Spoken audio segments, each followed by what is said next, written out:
Hello YouTube family, good morning. ఎలా ఉన్నారు? ఏం చేస్తున్నారు?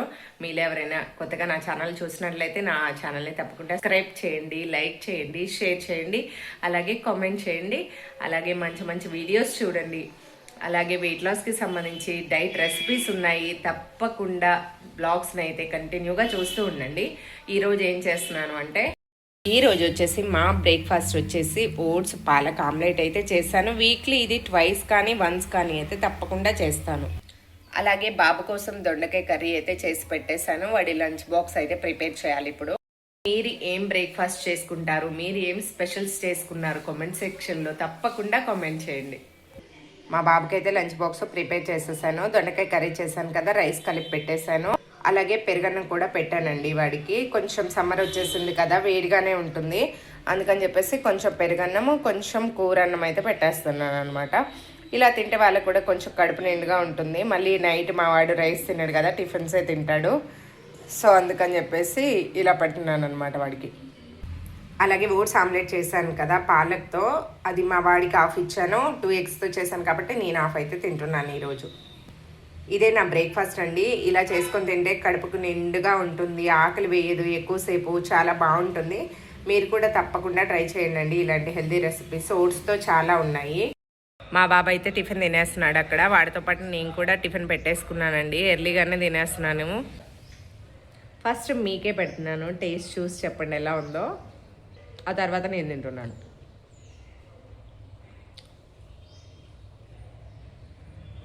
టేస్ట్ అయితే సూపర్గా ఉంటుంది. ఖచ్చితంగా ఇది ఒక్క రెసిపీ మస్ట్ అండ్ షుడ్గా ట్రై చేసి చూడండి. మార్నింగ్ మంచిగా వీడియోస్ చేస్తూ బ్లాగ్ తీస్తూ ఉంటాయి. ఈ అమ్మే వాళ్ళు వస్తారు చూసారా, అదని ఇదని ఆటోలు పెట్టుకొని పెద్ద సౌండ్ పెట్టుకొని వస్తారండి. అసలు మంచి ఫ్లోలో వెళ్తూ ఉంటుంది, ఏదో చెప్తూ ఉంటారు, టక్కన ఆగిపోతుంది. అలా ఉంటుందండి పరిస్థితి. ఒక బ్లాగ్ మీ వరకు చేరాలంటే ఎంతో కష్టపడాలి, దాని వెనక ఎంతో శ్రమ కూడా ఉంటుంది. మా బాబుకి బ్రేక్ఫాస్ట్ చేశాను కదా, నేను కూడా తినేస్తున్నాను వాడితో పాటే.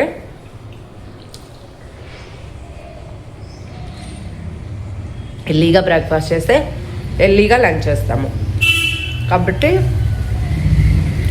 8:30 కల్లా బ్రేక్ఫాస్ట్ ఫినిష్ చేసుకోవడానికే ట్రై చేయండి ఎవరైనా సరే.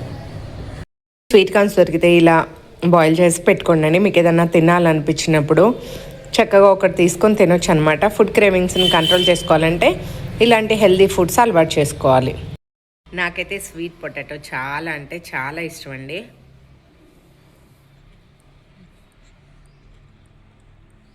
మీరు బాయిల్ చేసినప్పుడు అదేంటి పొట్టు తీసుకోకుండా తింటున్నారు అని అనుకుంటారు. దీన్ని పొట్టు తీసుకోకుండా కూడా తినొచ్చండి, మంచిదే, ఈజీగా డైజెషన్ అవుతుంది అని చెప్తారు. పొట్టు తీసుకొని తినేవాళ్ళు పొట్టు తీసుకొని తినొచ్చు, అలా డైరెక్ట్గా తినేవాళ్ళు తినొచ్చు. లేతగా ఉంటుందండి పొట్టు, అంతా అదేముండదు. ఒకవేళ ఒలుచుకోవడం ఏమన్నా ఇబ్బంది అని అనుకున్న వాళ్ళు చక్కగా పిల్లర్తో పీల్ చేసి ఆ తర్వాత బాయిల్ చేసుకోండి, బాగుంటుంది. ఇప్పుడే మీకోసం నేను ఒక 2 వీడియోస్ అయితే షూట్ చేశానండి. ఏంటి అంటే అవి మోటివేషన్కి సంబంధించిన వీడియోస్. ఎవరైతే సెల్ఫ్గా మోటివేట్ అవ్వరో వాళ్ళ కోసం అయితే మోటివేషన్ స్పీచ్ వీడియోస్ అయితే చేశానండి. సో ఎవరికైనా మోటివేషన్ కావాలి అని అనుకుంటే తప్పకుండా నా వీడియోస్ చూడండి. అలాగే నా వీడియోస్ చూస్తే మీకు వెయిట్ లాస్ టిప్స్ ఉంటాయి, వెయిట్ లాస్ రెసిపీస్ ఉంటాయి, అలాగే ఎంటర్టైన్ అవ్వడానికి మామూలు బ్లాగ్స్ ఉంటాయి. కాబట్టి ఏదంటే అది చూడొచ్చు. మీరు చూసిన వాళ్ళందరూ కూడా వీడియో తప్పకుండా లైక్ చేస్తే అది ఇంకొంచెం ముందుకు రీచ్ అవుతుంది, ఇంకొంతమందికి రీచ్ అవుతుంది. కాబట్టి చూసిన ప్రతి ఒక్కళ్ళు లైక్ బటన్ నొక్కండి. అలాగే లైక్ నొక్కిన తర్వాత హైప్ అని వస్తుంది. ఆ హైప్ వారానికి 3 సార్లు మాత్రమే మనం హైప్ చేయడానికి వీలుంటుంది. కాబట్టి రోజు విడిచి రోజు తప్పకుండా నా వీడియోకి హైప్ అయితే ఇవ్వండి అబ్బా, ప్లీజ్ అబ్బా. ఎందుకంటే ఆరోగ్యం కోసం వెయిట్ లాస్ టిప్స్ కావాలనుకునే వాళ్ళ కోసం యూజ్ అవుతాయి కదా, సో అందుకనే అడుగుతున్నాను. పొంగకే అన్నమా అంటే నేను పొంగి తీరుతానే అనుష అంటుంది అన్నం. అలా ఉందండి. ఇక్కడే నిల్చొని దగ్గరగా ఉండి చూస్తున్నా కానీ అనుకోకుండా అలా జరిగిపోతూ ఉంటాయన్నమాట కొన్ని విషయాలు. నాకేమో ఆ తుడిచేంత వరకు నిద్ర రాదు, మళ్ళీ అది క్లీన్ చేసి పెడితే కానీ అప్పుడు హాయిగా ఉంటుంది. నాలాగా మీలో ఎంతమంది ఇలా ఉంటారు? కామెంట్ చేయండి అబ్బా. విషయం చెప్పనా, మా ఇంటి ముందు ఇంట్లో కింద రెంట్కుంటారు 3 మనుషులు ఉన్నారు. 3 మనుషులు ఇంట్లో ఉండగానే ఒక వ్యక్తి వచ్చి ఫోను దొంగతనం చేసి తీసుకువెళ్ళిపోయాడట. ఇది ఎలా సాధ్యం అని చాలాసేపు ఆలోచించాను. ఏమో మేబీ వాళ్ళే ఎక్కడైనా బయటకు వెళ్ళి మర్చిపోయారేమో అని అనుకున్నాను. కానీ ఆ పక్కనే అంటే వేరే స్ట్రీట్లో సిలిండర్ పోయిందట, బయట పెట్టింది. అంటే అప్పుడు అర్థమైంది, ఓకే ఈ దొంగల పనే. కాబట్టి చాలా జాగ్రత్తగా ఉండండి. ఒంటరిగా బయటకు వెళ్ళేటప్పుడు తగిన జాగ్రత్తలు తీసుకోండి. పెద్దవాళ్ళు ఇంట్లోనే ఉంటారు కదా, కొంతమంది జాబ్స్కి వెళ్తుంటారు, పెద్దవాళ్ళు ఇంట్లో చూసుకుంటూ ఉంటారు. అలాంటి వాళ్ళకి కొన్ని జాగ్రత్తలు చెప్పండి. డోర్లు వేసుకొని ఉండమని చెప్పండి. ఇలాంటి చిన్న చిన్న జాగ్రత్తలు అయితే తీసుకోండి. బయటికి వెళ్ళేటప్పుడు కూడా గోల్డ్ ఆర్నమెంట్స్ అవి వేసుకొని వెళ్ళొద్దు. మనకు ఉన్నే లేనిది మనకి తెలుసు, ప్రపంచానికో బయట వాళ్ళకో చూపించాల్సిన అవసరం లేదు. ఈ రోజుల్లో గోల్డ్ రేట్ కూడా బాగా పెరిగిపోయింది కాబట్టి కొంచెం జాగ్రత్తగా ఉండడమే మంచిదని నా అభిప్రాయం అండి. సో 5 నిమిషాలకి బయటకు వెళ్ళినా కానీ ఎందుకులే వెంటనే వచ్చేస్తాను కదా తాళం వేయకుండా అని అనుకోవద్దండి. లాక్ వేసుకొని వెళ్ళండి. ఖచ్చితంగా ఒకసారి కాకుండా 2 సార్లు చెక్ చేసుకోండి లాక్ వేసారా లేదా అని. జాగ్రత్తగా ఉండండి. హైదరాబాద్లో సమ్మర్ వచ్చేసింది అంటే దొంగల భయం అయితే బాగానే ఉంటుంది కదా. సో అందుకని నాకు తెలిసిన ఇన్ఫర్మేషన్ మీతో షేర్ చేసుకుంటున్నాను అంతే. రోజు డైట్ రెసిపీస్ తిని తిని బోర్ కొట్టేసిందా? అయితే అలాంటి వాళ్ళ కోసమే ఈ బ్రేక్ఫాస్ట్. ఏంటి ఇది అని అనుకుంటున్నారా? సఫోలా మసాలా ఓట్స్, ఇది 16 రూపీస్ ప్యాకెట్ దొరుకుతుంది.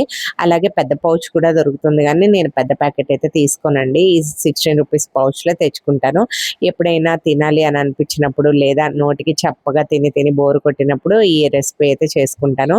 ఒక గ్లాస్ వాటర్లో ఈ ప్యాకెట్ వేసేసి ఒక 5 నిమిషాలు కుక్ చేసుకుంటే మనకి రెడీ అయిపోతుంది. నచ్చితే ట్రై చేయండి. ఇప్పుడు పెసరట్టు ఎలా వేయాలో చూపించబోతున్నాను. నేనైతే రైస్ కుక్కర్ కప్ ఉంటుంది కదా, మెజర్మెంట్ కప్పు, ఈ కప్పుతో 1 కప్పు పెసరపప్పుకి 80 అనే నెంబర్ ఉన్నంత వరకు బ్రౌన్ రైస్ తీసుకొని 1 స్పూన్ మెంతులు వేసుకొని 4 గంటల పాటు నానబట్టి చక్కగా పిండి మిక్సీ పట్టుకుంటానండి. ఇది ఇన్స్టెంట్గా వేసేసుకోవాలి. పిండి రుబ్బిన వెంటనే వేసుకుంటే దోశ అయితే చాలా బాగా వస్తుంది. మనకి పొట్టు పెసరపప్పులైనా వాడుకోవచ్చు, పొట్టు లేదైనా వాడుకోవచ్చు, ఏదైనా బాగుంటుంది. దీన్ని అల్లం పచ్చడితో కానీ లేదా పల్లి చట్నీతో కానీ సర్వ్ చేసుకుంటే చాలా బాగుంటుంది. మీకు కావాలనుకుంటే చక్కగా దీని మీద ఉల్లిపాయ, క్యారెట్ అన్నీ తురిమి వేసుకోండి. 2 తింటే చాలు, కడుపు నిండిపోతుంది. అలాగే ఇప్పుడు గోధుమ నూకతో ఎలా దోశ వేసుకోవాలో చూద్దాము. అరకప్పు మినపగుండ్లు తీసుకోండి.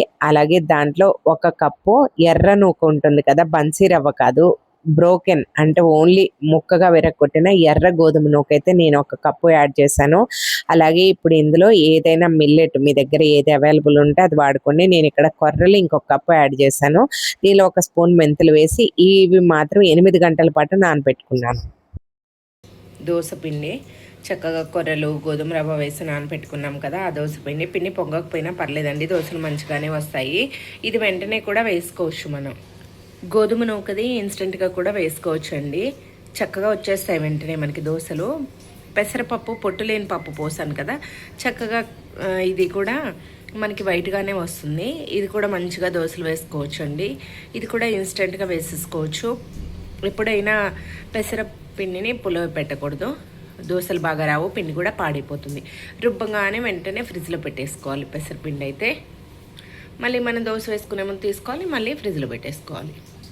నైట్ నానబెట్టుకున్న బాదంని అయితే ఇలా పొట్టు తీసి పెట్టేసుకున్నాను.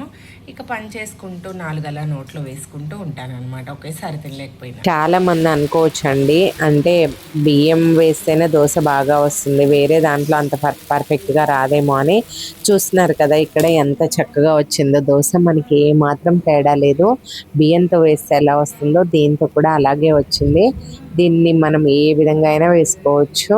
మీరు ఆమ్లెట్ దోశ అయినా, లేకపోతే గీ కారం దోశ అయినా, ఆనియన్ దోశ అయినా, మసాలా దోశ అయినా ఎలాగైనా వేసుకోవచ్చు అండి. ఆల్ టైప్స్ ఆఫ్ దోశలు అయితే వస్తాయి ఈ పిండితో, ఎటువంటి అభ్యంతరం లేదు, ఎటువంటి డౌట్ లేదు. అందుకని మీకోసం నేనైతే చేసి చూపిస్తున్నాను. అలాగే క్యాస్ట్ ఐరన్ మీద పలుచగా రాదు అని చాలామంది అనుకుంటారు. చూడండి ఖాళీ ఎంత పలుచగా ఊడొచ్చేస్తుందో, అలాగే ఎంత క్రిస్పీగా ఉంటాయో అండి దోశలు. వేడివేడిగా చేసి పెట్టండి, మీ పిల్లలకి చేసి పెట్టండి, మీరే చేసుకొని తినండి. ఇలా హెల్దీ రెసిపీస్ అయితే చేసుకోండి. మీరు అనుకున్న గోల్కి తప్పకుండా రీచ్ అవుతారు. అలాగే నేనైతే ఇక్కడ దోశ చేసేసుకున్నాను. 2 దోశలు పెట్టుకొని అల్లం పచ్చడి, పల్లి చట్నీ పెట్టుకొని తింటే సూపర్ ఉంది. బ్లాగ్ నచ్చితే లైక్ చేయండి.